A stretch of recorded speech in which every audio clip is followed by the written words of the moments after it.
¿Qué tal? ¿Cómo está, hermano, amigo de la Iglesia Bíblica Torrefuerte? Sea usted bienvenido a esta clase. Es la lección número 9 del curso Usos y Costumbres en los Tiempos Bíblicos. Deseamos de todo corazón que sea un tiempo de bendición para usted. Vamos a orar, le invito a orar. Señor, en el nombre de Jesús, ponemos este tiempo en tus manos. Estamos agradecidos, Padre, porque es un momento que tú nos concedes para que podamos estudiar, reflexionar, aprender de algunas modalidades en los tiempos en los que se escribió tu bendita palabra. Que sea este, Señor bendito, un conocimiento que nos permita estudiar tu palabra de una manera más profunda, más nítida, sobre todo en algunos pasajes, Señor, en donde se hace referencia justamente a aquellos usos, a aquellas costumbres en las tierras bíblicas. Gracias, Señor, en el nombre de Jesús te damos gracias con todo nuestro ser. Amén. Vamos a comenzar con un tema de higiene, el lavamiento de manos. Tengamos en cuenta dos cosas en una primera instancia. Una, no hay cuchara, no hay tenedor, no hay cuchillo. Todo tendrá que ser con nuestras manos. Dos, la mayoría de los oficios tenían que ver con el uso de las manos. Esto es, la pesca, la alfarería, la albañilería, la carpintería. Es decir, nuestras manos iban a quedar muy sucias al concluir nuestra jornada laboral.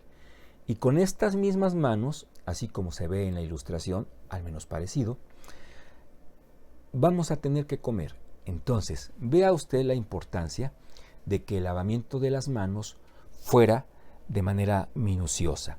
Sobre todo, que no se tenían los avances que ahora. Entonces, vamos avanzando con las ilustraciones. Se requería de que alguien en la familia vertiera el agua para nosotros poder así lavarlas. Abajo, como puede usted ver, hay una bandeja que sirve de recipiente para el agua sucia. Entonces, en familias en donde había servidumbre, bueno, pues ellos se encargaban de verter el agua para este proceso. Si no lo había, porque era una familia de escasos recursos, bueno, entre los integrantes de la familia teníamos que ayudarnos. El asunto es que en esta ilustración no se puede apreciar como comúnmente se hacía, esto es, con el uso de una superficie perforada que sirviera de coladera, generándose así con la bandeja un doble fondo. Tenemos la bandeja curva y esta superficie que usted ve en la pantalla recta, perforada así, pero recta, serviría para que el agua sucia ya pasara al fondo de la vasija, ya dije la palabra y se me escapa, de la bandeja, sin que, esto es lo importante, sin que usted y yo pudiéramos tener ya contacto con esa agua sucia, con esa agua residual, con esa agua impura. ¿Por qué era tan necesario, tan importante para los judíos el manejarlo de esa forma? Pensemos en el inodoro. Incómodo, vergonzoso hasta cierto punto el ver un inodoro sucio. De inmediato se mueve la palanca, se aprieta el botón para que los residuos se vayan. Entonces, el equivalente. No era un espectáculo para nada grato el ver el agua sucia después de lavarse las manos. Pero obviamente, como no había manera de jalarle al agua, pues ¿qué se hacía para nosotros no poder ver esas impurezas? Colocar esta superficie que permitía el paso del agua, pero sin que usted y yo pudiéramos ya verla. Ese es más o menos el mecanismo que se utilizaba para lavarse las manos. El apoyo de alguien que iba a verter el agua, una bandeja con esta coladera para no ver un agua sucia que generaría incomodidad en la gente que la viera. Era básicamente esto. Y claro está, una toalla, ¿verdad?, para complementar o terminar el proceso. Ahora, esto que decimos tan rápido y tan fácil hasta cierto punto, tuvo su injerencia en el terreno espiritual o religioso. Hablando del proceso de purificación del sacerdote, incluida la ablución, es decir, el lavamiento incluso de todo el cuerpo, todo esto se hacía con un estatuto bíblico de por medio. Pensemos, por ejemplo, en Levítico. Se habla de todo ese ritual para que el sacerdote pueda llevar a cabo los ceremoniales de manera pura, digna, limpia.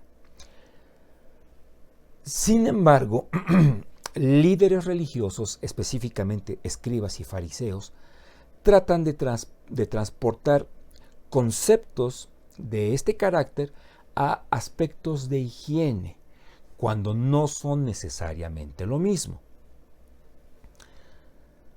En esta imagen, en esta ilustración, estamos viendo el lavamiento de las manos por parte de un fariseo, y vea que lo está haciendo incluso en el antebrazo. En la cultura judía, hablar de la mano abarcaba mínimo también la muñeca, pero en algunos contextos prácticamente hasta el codo. Entonces, los fariseos, los escribas decían, en ese afán de añadirle, como si eso fuera posible, obvio que no, santidad a un estatuto por parte de Dios, dicen, y así como el sacerdote tiene que purificarse, puesto que nosotros al comer debemos lavarnos las manos, aquí no se está hablando a lavarse las manos tanto como un proceso purificatorio, religioso, ceremonial, por supuesto que no, sino solamente como una medida de higiene. Bueno, pues no, ellos quisieron ir más allá y dijeron, puesto que tenemos que lavarnos las manos, entonces hagámoslo bien, tiene que ser así, hasta el antebrazo, varias veces, etc. Lo más que se le pudiera añadir con tal de considerar que el liderazgo de estos hombres era de gran ayuda para nosotros acercarnos más a Dios. No es así, puesto que lo estaban haciendo con una motivación no avalada por parte de Dios. De hecho, por eso es que tenemos enseñanzas en la Biblia como esta, Mateo 15, del 2 al 3. Solamente déjeme corroborar en el guión que tenemos, que no estemos perdiendo algún dato importante. Vamos bien. Mateo 15, del 2 al 3 dice, ¿por qué tus discípulos quebrantan la tradición de los ancianos? Porque no se lavan las manos cuando comen pan. Respondiendo él, les dijo, ¿por qué también vosotros quebrantáis el mandamiento de Dios por vuestra tradición? A subrayar, en principio de cuentas, nuestro Señor Jesucristo no es que estuviera o que está en contra de la higiene, por supuesto que no. El debate se establece porque el Señor justamente les está aclarando, ustedes un punto, un estatuto de carácter litúrgico, religioso, ceremonial, quieren transportarlo a un aspecto cotidiano de higiene. Incluso, y por eso lo tenemos en negritas, ellos mismos reconocían que se trataba de una tradición de los ancianos. No podía ir más allá el reclamo. Sabían bien del conocimiento que tenía de la ley Jesús y le dicen por lo tanto solamente apelando a un aspecto tradicional. ¿Por qué tus discípulos quebrantan una tradición de los ancianos? Y el Señor les dice, vamos a hablar de lo realmente importante. Ustedes están enfocando la ruptura, el rompimiento de una tradición. cuando más delicado, más grave es lo que ustedes hacen. ¿Qué es lo que hacen? Quebrantan mandamientos de Dios por tradiciones. En este caso, una muy específica, pero ejemplos de esto había ya varios, de los cuales el Señor Jesucristo les acusó con constancia, o sea, frecuentemente. Y dice, para cerrar este diálogo, en el versículo 11, no lo que entra en la boca contamina al hombre, más lo que sale de la boca, esto contamina al hombre. La forma en la que está escrita esta aseveración, insisto, no es porque el Señor Jesús está aplaudiendo la falta de higiene de sus discípulos. Por eso es el más y el esto. Lo vuelvo a leer. No lo que entra en la boca contamina al hombre. Si hay algo que puede contaminarme a través de la ingesta, sí, pero aquí el Señor quiere dar el énfasis a otra cosa. Por eso dice, más lo que sale de la boca, esto contamina al hombre. Esta palabrita, esto, es una invitación a enfoquemos realmente lo importante, realmente lo que contamina al hombre. ¿Qué es lo que lo contamina? Lo que sale de la boca. Porque lo que sale de la boca es lo que pensó, es lo que sintió, es lo que hubo en su corazón. Comúnmente, situaciones contrarias a la palabra de Dios, pecaminosas del corazón, brota, y tenemos en la Biblia una lista abundante de cosas ofensivas para con Dios. Entonces, esta es la breve enseñanza en cuanto al tema del lavamiento de las manos. Quisimos tratar de entender, conectar con elementos que tienen una injerencia más directa con enseñanzas bíblicas, con enseñanzas espirituales. Ahora, vamos al tema del alumbrado. Aquí hay dos lámparas. Una que está prácticamente descubierta en toda la superficie superior, la otra más cerrada.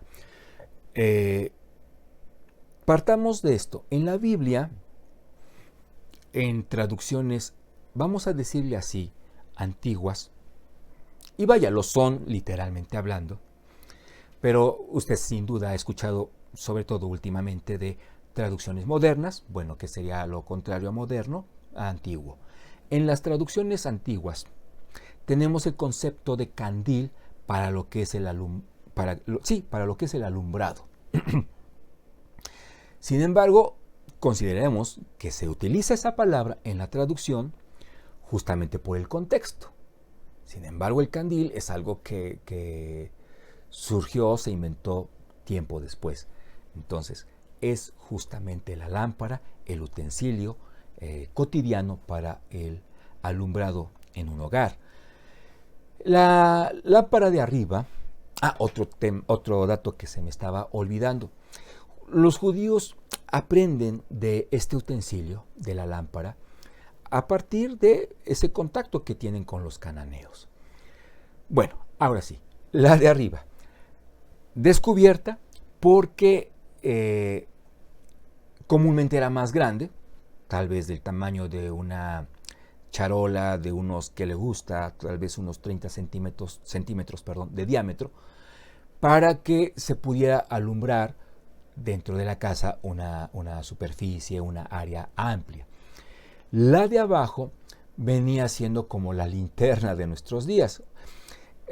Por eso es que está más cerrada, para que al caminar, era la portátil, vamos a decir, no se saliera el aceite, entonces por eso está más cerradita. Pero básicamente es por eso que quisimos usar de ilustración una de cada una. Hay que decir algo importante y espero explicarme bien. La palabra de Dios asienta conceptos frecuentemente a partir de aspectos culturales. Esto es, en el pueblo de Dios, en los hebreos, en los judíos, decir luz y decir vida no es que fueran netamente sinónimos, pero era común utilizar indistintamente cualquiera de las dos, sobre todo si había un contexto que lo explicara, por decir, si se estaba hablando de manera poética. Y no estoy hablando, en este momento al menos, de revelación bíblica. Es decir, en la vida cotidiana, el decir, esa persona tiene luz, era una forma de expresar que su vida era impactante, de bendición, muy conocida, etc. No era algo que solamente dijeran por decir los poetas, era de uso común, cotidiano, el equiparar la importancia de la luz con la vida o viceversa. Entonces, en ese panorama, en ese aspecto cultural, cotidiano, es que veremos que en la Biblia se plasman verdades de parte de nuestro Señor considerando ese uso. Voy a tratar de ejemplificarlo tenemos aquí una cita, Mateo 5:16. Así alumbre vuestra luz delante de los hombres, para que vean vuestras buenas obras y glorifiquen a vuestro Padre que está en los cielos. El lector de esta cita bíblica, el judío que leería esto, lo entendería correctamente. No se tendría que rascar la cabeza para decir, se estará refiriendo a la lámpara que tengo en mi habitación cuando dice así alumbre vuestra luz. No, lo consideraban claramente de una forma precisa que se referían a la vida misma, que se refiere esta cita a la vida misma. Así alumbre vuestra vida, podríamos leerlo con esta explicación de esta forma. Así alumbre vuestra vida delante de los hombres, para que vean vuestra vida, vuestras buenas obras, vuestra luz, y de esta manera glorifiquen a vuestro Padre que está en los cielos. Entonces, esto pues nos ayuda ya a entender una frase cotidiana, sobre todo en la gente que viajaba, cuando llegaban tarde a la ciudad después de un largo viaje y encontraban pues todo oscuro, pero algunas casas todavía con luz, se decía, ahí hay vida. Es decir, ahí hay alguien que puede responderme a una petición de hospedaje, por decir, o de agua, de alimento. Bien. La capacidad de alumbrado en una casa tenía que ver, vamos a regresarnos un poco a esta ilustración para respaldo en lo que estamos tratando de explicar. La capacidad de alumbrado en un hogar tenía directamente que ver con la capacidad económica. Pensemos, es a partir de aceite, del consumo de aceite, que podíamos tener luz en nuestra casa a partir de las 7, 6 de la tarde, 7 de la noche. Tal vez desde un poco más temprano para algunas habitaciones. Recordemos, solo una puerta, por ahí si acaso 2 ventanas. Entonces, sí era necesaria la luz incluso en horas tempranas. La luz, voy a entrecomillar, artificial, porque no era la del sol, sino a través de una lámpara. Entonces, la capacidad económica nos va a permitir tener un buen almacenamiento de aceite. Recuerda usted la parábola de las vírgenes imprudentes y de las sensatas, ¿no? A algunas se les acabó. Bueno, entonces nosotros tenemos almacenado aceite porque no queremos quedarnos a oscuras de una manera pues imprevista, pero pues todo eso significa dinero o significaba dinero. Entonces, el no tener luz, que a nuestra casa, a nuestro hogar se le identificara como que llegando a las 6 de la tarde, a las 7 de la noche, cerramos porque pues ya no había otra cosa que hacer y nos dormimos, era una manifestación de escasos recursos, de cierto nivel de pobreza, incluso de por medio un aspecto vergonzoso. ¿Por qué digo vergonzoso? Porque es como hoy día cuando a alguien le cortan el servicio de la luz, le preguntamos por qué, le preguntamos la razón y la explicación es pues porque no la pagué. Entonces, no es algo que aplaudimos, ¿verdad? Es algo que nos da vergüenza decir, no pagué la luz, por eso es que me la quitaron. Entonces, más o menos también en esa época, el no tener luz aún en la noche, o mejor dicho, en la noche, era una evidencia de, pues no tenemos dinero, no podemos hacerlo de otra forma. Entonces, ahí está, ¿no? La conexión del aspecto económico con el de la luz, con el de, vamos a decir así, el servicio de luz, aunque no eléctrico, obviamente. Checamos si no tenemos aquí alguna otra situación a comentar respecto al tema de la luz. No. Entonces ya vimos el lavado de manos, el alumbrado. Vamos a un tercero, que es el de los banquetes. Ahí hay una fiesta. Tenemos vasijas con vino, muy probablemente, no de un vino fermentado. Tenemos ahí alimentos, semillas, ¿verdad? Pan, mujeres sirviendo, en fin. Ese era, detalles más, detalles menos, el panorama de cómo se celebraba un banquete. En el fondo, en la parte de arriba, tenemos ahí unas lámparas, de lo que hablamos hace unos momentos. Bueno, vamos a hablar de algo curioso para quien tal vez nunca en su vida había escuchado de esto. Yo le voy a invitar a una fiesta, a un banquete.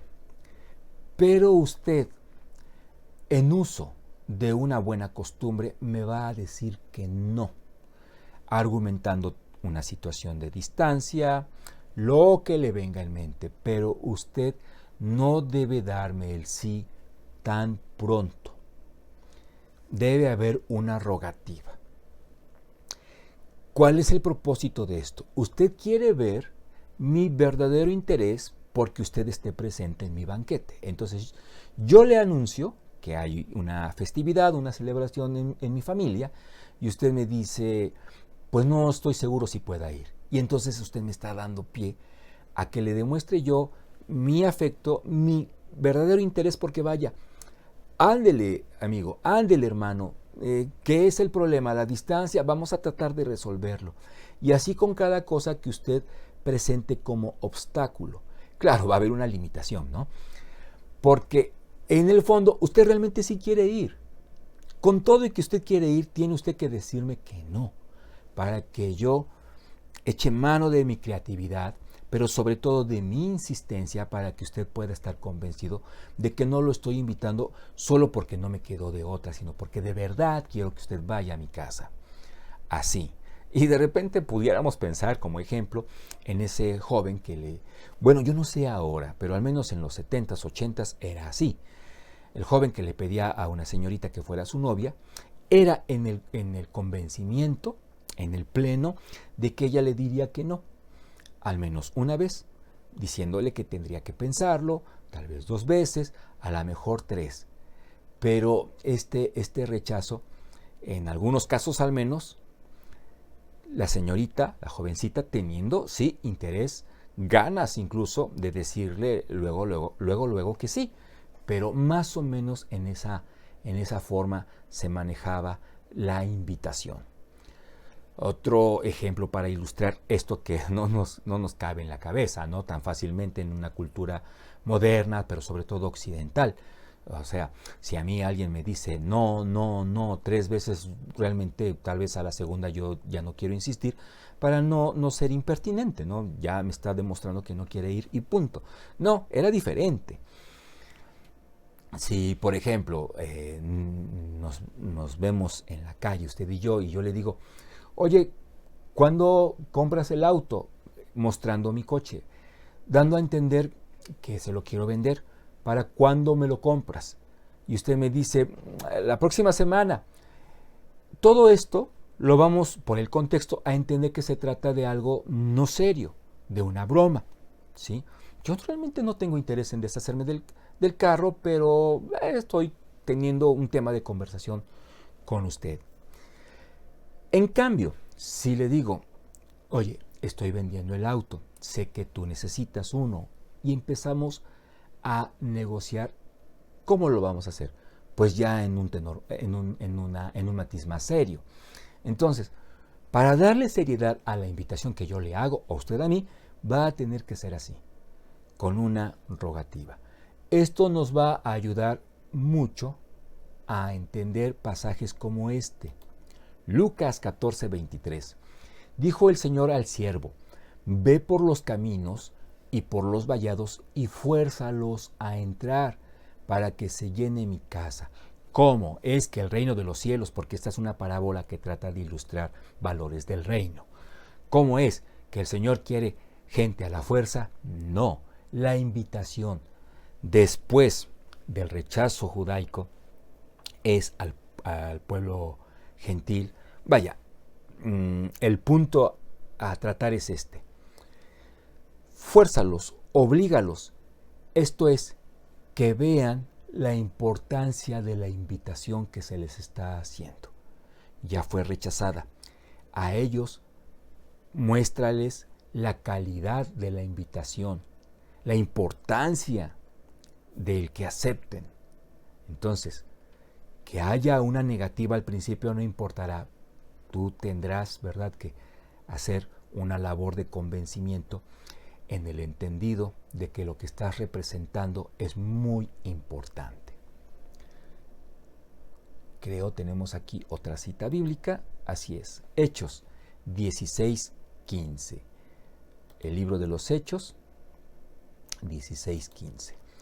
Y cuando fue bautizada, estamos hablando de Lidia, y su familia, nos rogó diciendo: si habéis juzgado que yo sea fiel al Señor, y la respuesta es sí, entrad en mi casa y posad. Y nos obligó a quedarnos. Una invitación en donde de por medio hay un ruego, hay un forcejeo, permítame la expresión, dice nos obligó a quedarnos. Entonces, aquí lo que Lucas está tratando de mostrar al escribir este versículo es que dos cosas. Lidia se sentía muy honrada de que siervos de Jesucristo fueran a su hogar. Y ellos, no es que les gustara hacerse del rogar, dieron cabida a esta costumbre. ¿De verdad te gustaría que estemos ahí en tu casa?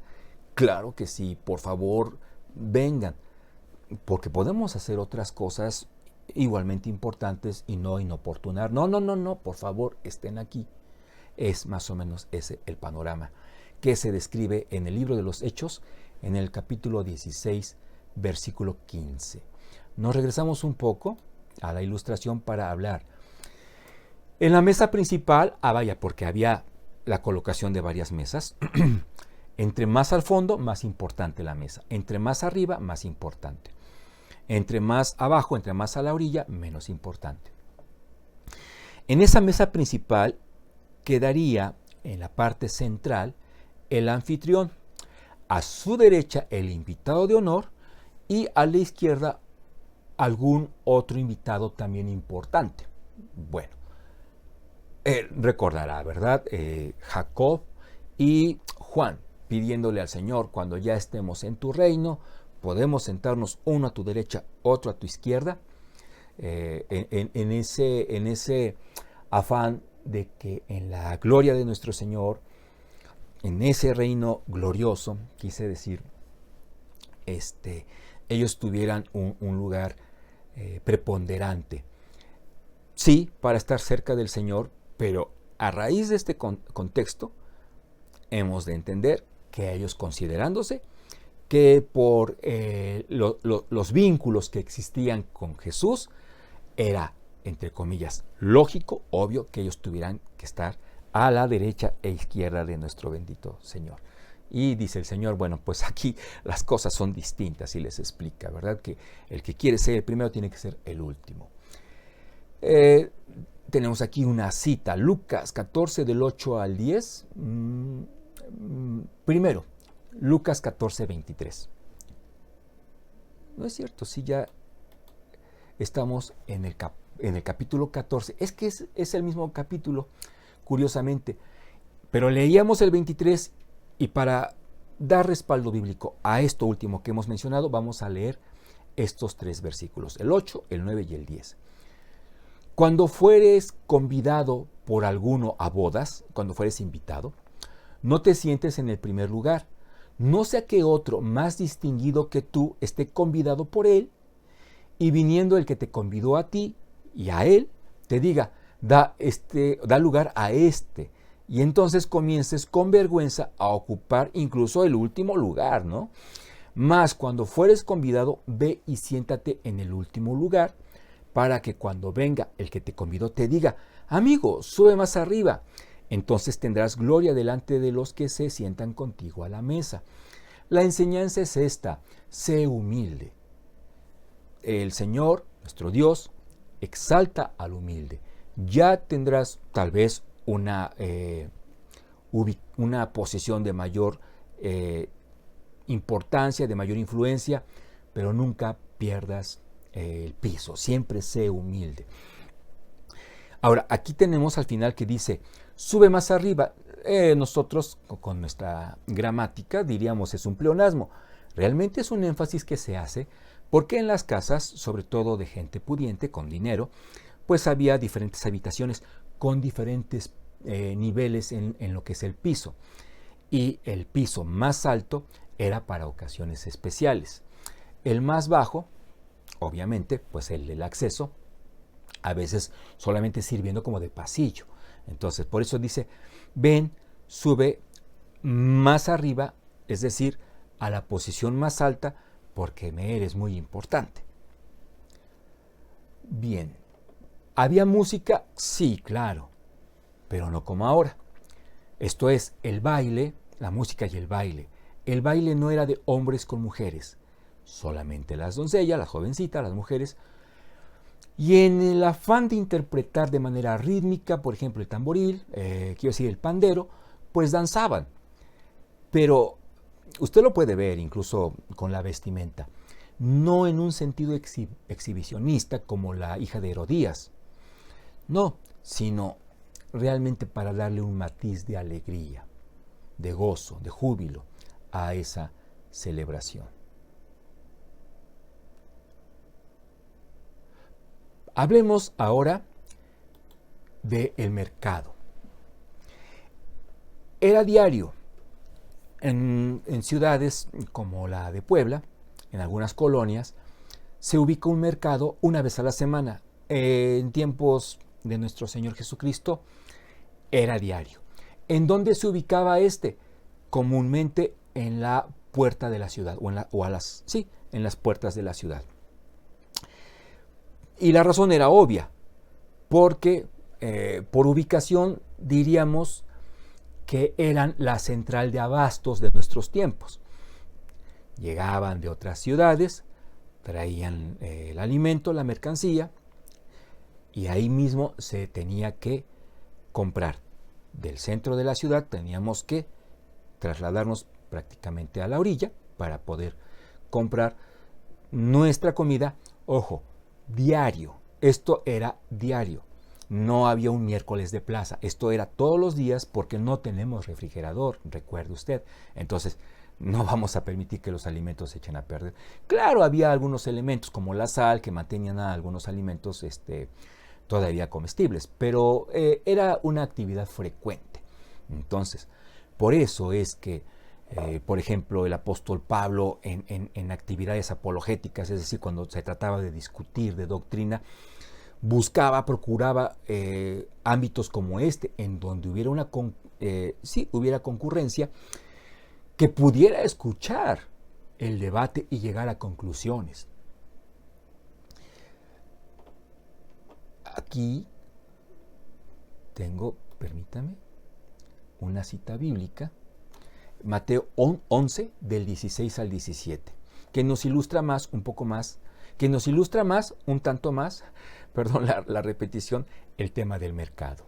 Más, ¿a qué compararé esta generación?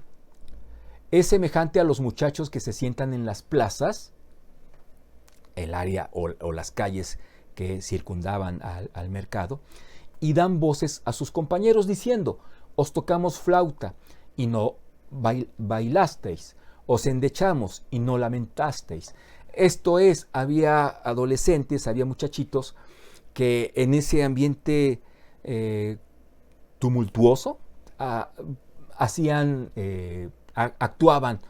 Por eso dice, endechamos y no lamentasteis, como los jovencitos, los muchachos, dice la palabra de Dios.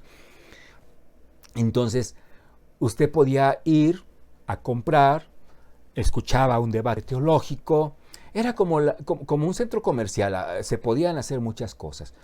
Se enteraba de las noticias más frescas también. Incluso, si usted quería, podía pagarle a jovencitos para que le bailaran, usted se riera, se divirtiera un poco, o actuaran, lloraran, etc. Entonces, había de todo. Era un ambiente concurrido, interesante y frecuente, la vida del mercado. Saliendo, vamos a cerrar con esta cita, Mateo 23, saliendo cerca de la hora tercera del día, vio a otros que estaban en la plaza desocupados. Por la hora, estamos hablando de que era el arranque de las jornadas laborales para mucha gente, en la plaza desocupados.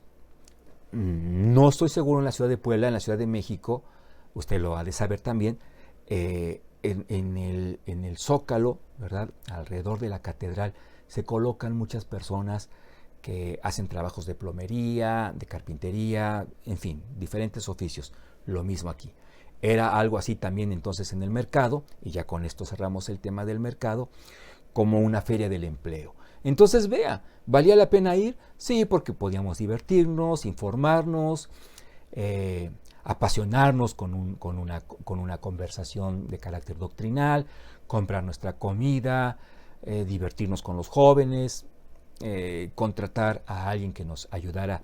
Claro, cuando hablé de plomeros en nuestros días, es como un equivalente, no es que en ese entonces los hubiera, al menos como ahora los conocemos. Entonces, necesitábamos de alguien que nos hiciera algún mueble de madera. Bueno, podíamos encontrar tal vez un carpintero ahí. Vamos a terminar con un último tema, los pescadores. Bien, este tema es también interesante. Vamos a considerar primero los métodos. ¿Se pescaba con el uso de la caña? Sí, claro, no con las cañas como las de ahora. Mateo 27:17 nos da información de esto. Sin embargo, para no ofenderles, ve al mar y echa el anzuelo.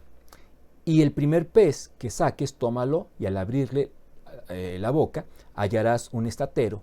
Tómalo y dáselo por mí y por ti, en el pago de impuestos, ¿verdad? Pero vea, aquí se habla de anzuelo, esto es, se está utilizando una caña de pescar para este efecto. También Isaías 19:8 dice, los pescadores también se entristecerán, harán duelo, todos los que echan anzuelo en el río, y desfallecerán los que extienden red sobre las aguas. Aquí dos métodos en una misma cita bíblica. Entonces, empezamos con el primer método, el anzuelo o la caña de pescar. Arpón. Veré si puedo ampliar. Bueno, ahí está. Diferentes tipos de arpones. Y también una cita bíblica al menos quisimos para hablar acerca de estos. Job 41:7. ¿Cortarás tú con cuchillo su piel o con arpón de pescadores su cabeza? La atarraya o red de mano. Esta es una red que puede utilizarse de manera individual, es decir, una sola persona puede tener control de ella. Pero vamos a hablar hablando de las modalidades de la pesca, con atarraya, con arpón y dijimos con anzuelo, ¿verdad? Con caña de pescar. La más representativa para efectos del reino de los cielos, del reino de nuestro Señor. La barredera, que es la más amplia, también, ¿verdad? Con partes metálicas o madera, pero principalmente de metal para que pudiera hundirse con facilidad. Esta red, por su tamaño, es de la que el Señor hace referencia cuando se habla de pescar para el reino de los cielos. Por su tamaño, involucra la participación, el esfuerzo de mucha gente justamente para el cumplimiento de su objetivo. Literalmente para la pesca, simbólicamente para el extendimiento de la palabra de Dios, para el extendimiento del reino. Ahora, bien, continuemos entonces con esta ilustración. Vamos a hablar aquí de una cita bíblica. Voy a mencionarla, usted la puede consultar con calma, son varios versículos. Juan 21, de los versículos 1 al 11. ¿De qué se está hablando? Bueno, nuestro Señor Jesús ya resucitó, prepara comida para disfrutarla junto con sus discípulos. Hicimos una breve referencia de esto en la lección anterior. Bueno, el asunto es que hay un elemento en el ámbito de la pesca, o un fenómeno, vamos a decir así, que es la mancha de peces. ¿Qué significa esto? Que los peces, cuando están juntos, pues hacen una especie de mancha. Esto es, se puede ver a través del agua del mar que se han juntado justamente por esa unión que pareciera una mancha, la mancha de peces. Algunas personas han tratado de desvirtuar el milagro de la red, de la pesca, para ser exactos.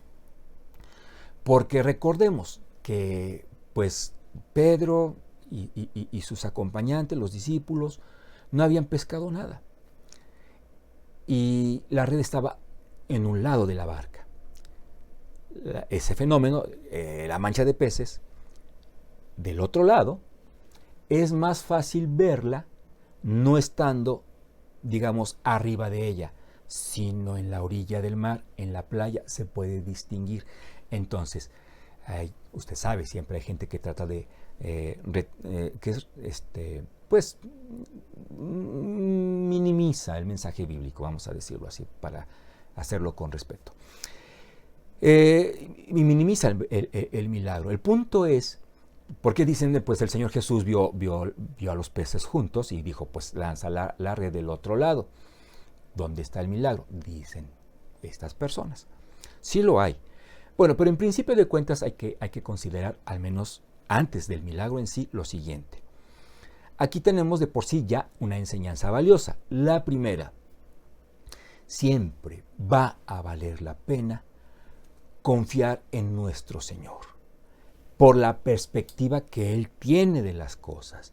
Nosotros vamos a pedirle algo con la perspectiva que tenemos, imperfecta, temporal, limitada, contaminada por el pecado, tantas cosas en contra.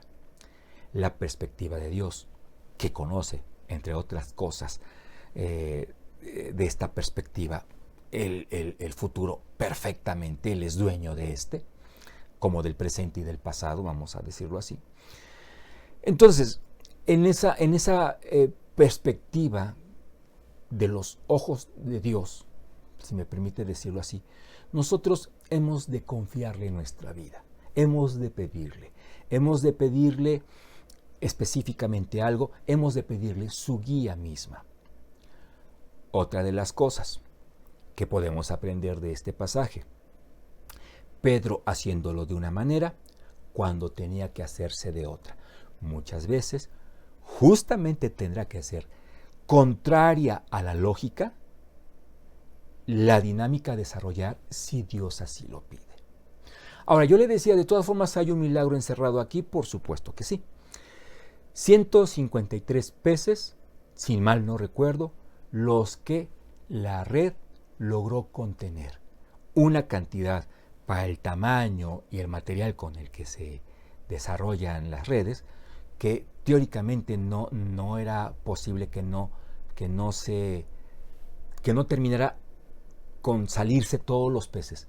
La red se rompía, pero no dice que terminó de romperse. Ese es el asunto. Entonces, lo quiera uno ver desde la perspectiva, digamos, que involucra los aspectos naturales, o aún sin ellos, lo que Dios hace en nuestra vida siempre tiene ese sello. Es un milagro ver el sol cada día, aunque la ciencia, la naturaleza dice es lo más normal. Para nosotros sabemos que se trata de un regalo por parte de Dios, se trata de un milagro. Bien, pues de esta forma hemos concluido con nuestra clase. Vamos a ampliar, vamos a orar, vamos a darle gracias a Dios por este tiempo. Y de mi parte también muchísimas gracias por haber acompañado en esta lección, la número 9. Oremos. Señor, en el nombre de Jesús, te agradecemos por este tiempo que tú nos has permitido disfrutar contigo. Que estas enseñanzas, Señor, las retengamos para que nos ayuden a comprender de mejor manera muchas de tus enseñanzas, Señor, en tu bendita palabra. Gracias, Padre, en el nombre de Jesús te lo agradecemos y con todo nuestro corazón. Amén. Solamente nos quedan, a partir de la conclusión de esta, otras 2 lecciones y cerraremos con un repaso. Muchísimas gracias, que el Señor le bendiga muy, muy ricamente.